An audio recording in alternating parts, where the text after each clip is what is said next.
arroser d'eau glacée, empêcher de prendre des produits pharmaceutiques malgré leur état de santé fragile, empêcher de se faire traiter par le médecin de leur choix, privés de nourriture et de toilettes, privés de sommeil parcours administrés au port de leur cellule, contraints de rester sous la pluie, obligés de regarder le soleil pendant des heures, durant sans fermer les yeux ni baisser la tête, contraints de se coucher nus avec le plancher cimenté et aspergé d'eau, obligés de passer des nuits à côté d'un groupe électrogène en marche.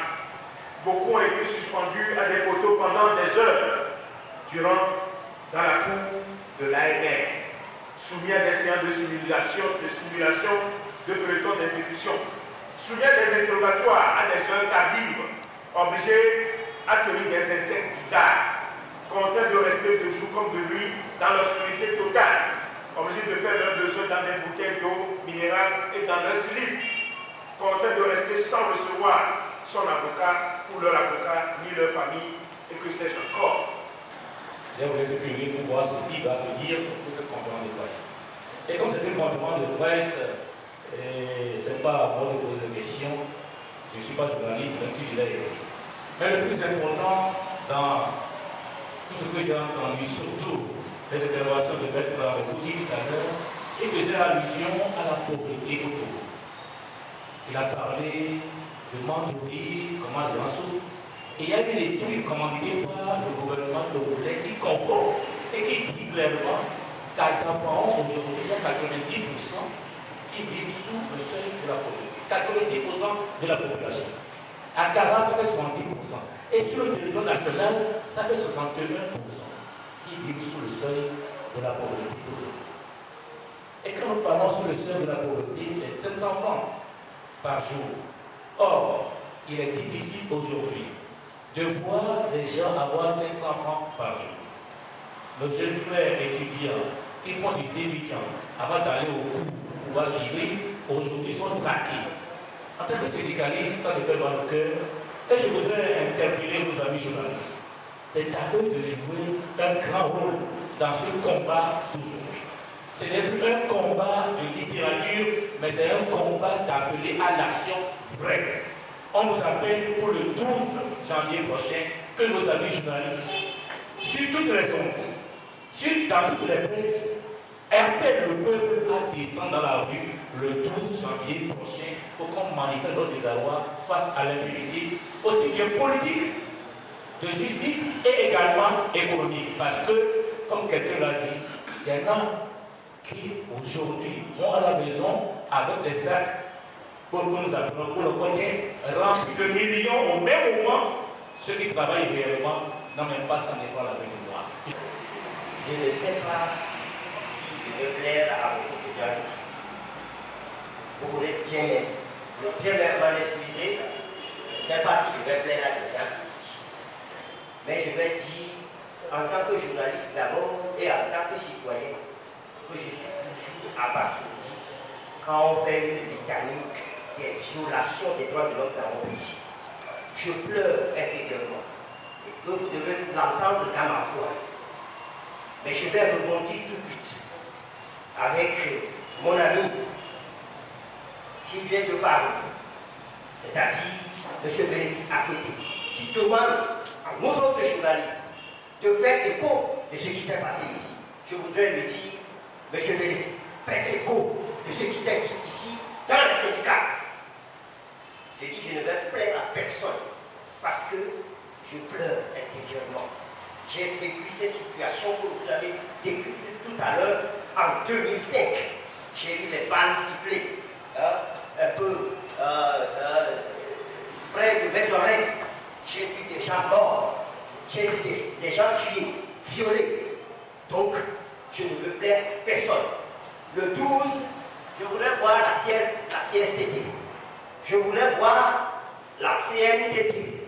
Je voudrais voir, je ne sais pas, une site, quelque chose, je voudrais les voir. Je ne voudrais pas voir les syndicats aller s'acoquiner avec les bureaux pour nous dire on a augmenté le SMIC de 28 000 à 35 000 francs quand on sait qu'on n'a pas payé les 28 000 francs. Ça, c'est un commentaire. messieurs les organisations des ODIH, vous appelez le 12. Comment allez-vous mobiliser la population? Moi, je suis prêt à commencer d'ici même. Je suis prêt à commencer aujourd'hui jusqu'au 12. Tant pis si on tire sur moi. Parce que si je meurs, je sais que mon enfant vivra demain. Donc, comment allez-vous mobiliser la population togolaise lorsque les syndicats sont complètement dévoyés, lorsque la population est isolée, lorsque les femmes au grand marché ne peuvent pas vendre un seul article pour retourner au marché? Allez au grand marché, vous allez savoir. Comment allez-vous le faire? Et vous avez parlé un mot français dans votre déclaration. Moi, je dis, il ne faut pas parler qu'un mot français. Il faut dire les choses crues. Dites, M. Paul Yassoué, ça suffit. Dites, Monsieur le Premier ministre Bongo, ça suffit. Dites, Messieurs les syndicalistes, ça suffit. Dites, et c'est ce que vous devez dire au peuple togolais. Je m'en arrête là. Excusez-moi, c'est mon ton. Je ne peux pas faire autrement. Lorsque nous sommes devant des aberrations que vous venez de citer, je ne peux pas faire autrement. Je préférerais même mourir 1000 fois, 10 000 fois même, pour que mes enfants vivent demain. Moi, je n'ai rien, mais je voudrais voir mes enfants, même dans ma tombe, vivre aisément demain. Que personne ne nous vende, que personne ne vende le Togo, que personne ne vende notre chère patrie. J'en ai terminé et toutes mes excuses. Et c'est comme ça que je parlerai désormais. Je ne raterai personne. Fut-il Dracula. Merci. A été directeur de publication de l'Alternative et donc le président de SOS Journalistes en danger. Je dirais que à notre niveau, pour SOS Journalistes en danger, nous avons ces jours-ci de sérieuses préoccupations et par rapport à la manière dont les choses se passent à la HAC. Et c'est d'ailleurs ce pourquoi nous étions surpris du communiqué que la HAC a publié la dernière fois pour remettre en cause la partie qui concerne la HAC dans le rapport de la LPDH. Dans cette journée, aujourd'hui même, nous avons eu au moins 2 confrères qui nous ont saisis par rapport à des convocations à la HAC. Et quand vous arrivez à la HAC, ça devient une séance de torture psychologique. On vous injure, on vous insulte, alors que sur la lettre de convocation, on vous dit, bon, il faut passer à la HAC pour des échanges. J'ai d'ailleurs eu lettre ici. Il y a le confrère Abbas qui est passé à la HAC aujourd'hui. Donc, on lui dit, je vous invite à un échange avec la haute autorité de l'audiovisuel. Et quand vous allez à la HAC, ça devient une séance de torture psychologique. On vous couvre de tous les mots, de tous les noms d'oiseaux, on vous injure, et puis après on vous menace. Et c'est comme cela que notre confrère de Tribu d'Afrique a été traité de tous les noms d'oiseaux. On lui a dit qu'il est béninois et qu'en tant que tel, il n'avait aucun droit au Togo ici, à part se promener, acheter à manger, baiser les Togolaises, et qu'il en a suffisamment baisé qu'on ne va pas lui permettre d'aller plus loin que ça. Et donc, par rapport à tout ça, à tout ce qui se passe à la HAC, nous avons une série d'actions au niveau de SOS Journalistes en danger que nous avons annoncé dans les jours à venir. Mais déjà, nous soutenons entièrement cette manifestation qui va se dérouler le 12 janvier prochain. Et nous allons nous mobiliser tous nos confrères au niveau de la presse écrite, au niveau des radios et au niveau des télévisions, dans toutes les émissions interactives pour inviter les populations à participer massivement à cette manifestation pour attirer l'attention de l'opinion nationale et internationale sur les dérives qui ont cours aujourd'hui au Togo sous le pouvoir actuel. Le problème fondamental aujourd'hui de la HAC que nous voulons soulever et que je veux mettre ça au niveau des organisations de droits de l'homme, c'est le caractère politique des membres de la HAC. Normalement, la HAC, selon les textes, ne doit pas être prise en otage par les partis politiques. Aujourd'hui, l'impression qu'on a, c'est que tous les partis politiques qui sont dans la HAC et qui sont souvent critiqués par les journaux parce qu'ils ont fait le choix de la collaboration avec le régime, leurs membres de la HAC règlent des comptes aux journalistes en les interpellant à la HAC.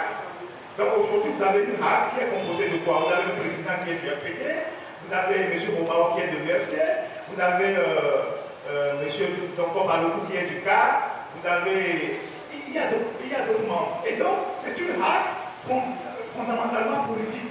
Et lorsqu'on invite des journalistes à la hack, on se plaît à régler des comptes à des journalistes qui critiquent l'action de certains nombres de partis politiques. Et donc, nous pensons qu'il va falloir reformer cette institution-là, cette institution qui n'est même pas capable d'intervenir lorsque, je ne sais pas, une autorité de réglementation, parce que la HAC est d'abord une institution constitutionnelle qui se fait capitaliser par une autorité de réglementation, ça pose un problème. Et j'ai deux préoccupations. La première préoccupation porte sur les sinistrés des phosphates et également à tous les sinistrés à qui on miroite quelques, je ne sais pas, soi-disant réalisations, comme si les droits des citoyens étaient devenus des cadeaux présidentiels qu'il faut célébrer. On me dit qu'on a mis à la disposition 100 millions globalement, mais si je fais les calculs, je vois les populations, s'il faut distribuer les 100 millions, pratiquement personne n'aura à peine 50 000, mais on annonce des chiffres pour faire quoi. Je ne sais pas si les ODPH s'occupent de ce problème-là, parce qu'il y a des gens qui souffrent, mais on leur dit de célébrer le chef de l'État, que c'est un cadeau, il a promis, il le fera, alors que c'est leur droit. S'il faut tenir compte du fait des conséquences, aussi bien sociologiques, sanitaires et environnementales, je ne pense pas que les 100 millions ou même 100 milliards suffiraient pour régler le problème. On m'accuse d'avoir appelé à la rébellion, d'avoir appelé à l'insurrection de mes confrères, de leurs partenaires contre une institution de la République qui est la HAC. Alors, je leur ai dit que, même s'ils sont au parfum de l'actualité aujourd'hui, les révoltes sont célébrées. L'insurrection n'est plus un délit.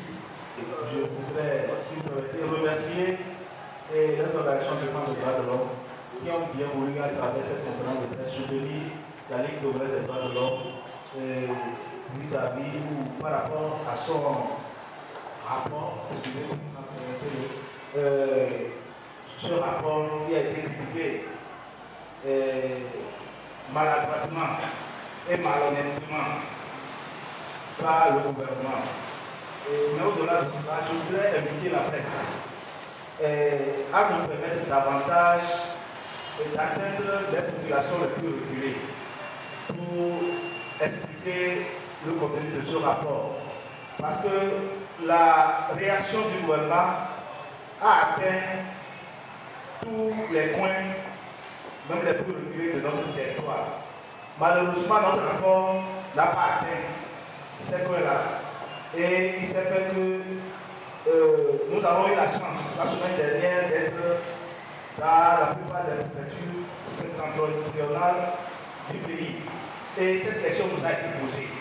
Heureusement que nous étions là, dans quelques préfectures du Nord, où nous avons pu expliquer à ceux qui nous ont posé la question pour en savoir davantage. Et heureusement, eux au moins, ils ont compris. Et ce que je voulais dire, malheureusement, nous avons demandé au gouvernement de nous permettre, à travers un débat contradictoire, pour expliquer à la population, entre eux et nous, celui qui ment. Comme ils savent qu'ils mentent, ils sont des menteurs toujours. Et comme ils savent qu'ils sont de bonne foi, nous aurons l'occasion de le dire toujours, ils ne sont pas sérieux. Parce que le rapport qu'ils ont publié, ils ne l'ont pas lu.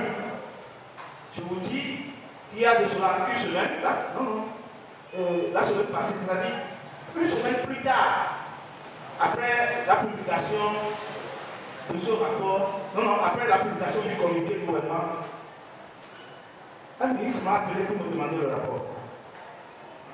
Même le lendemain, après la publication de ce communiqué, la ministre des droits de l'homme nous a demandé le rapport. Elle nous a même demandé l'explication. Des explications sur le rapport. Ce qui veut dire qu'ils ont critiqué le rapport sans en savoir le contenu.